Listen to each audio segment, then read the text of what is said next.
Hola. Hola, ¿cómo estás? ¿Cómo estás? Bien. ¿Has venido a Lima para cantar?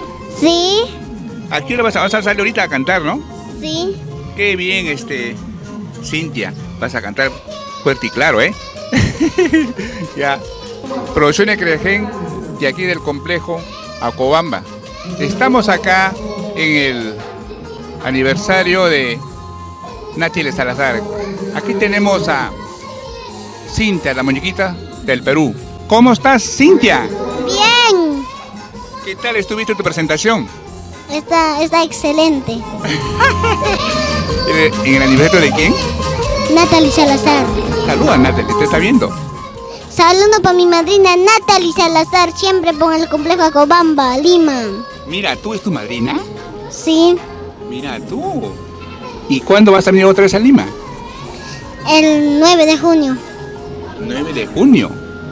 ¿Te hacen presentación por acá también? No, en otro sitio, no sé en qué será. ¿No te acuerdas? No. Bueno, pues, Cintia, un gusto verte. Pues acá ya nos encontramos en Paucará. ¿Te acuerdas que te hice una entrevista? Sí, Bueno, que sigan los éxitos, pues, Cintia. Un abrazo, ¿eh?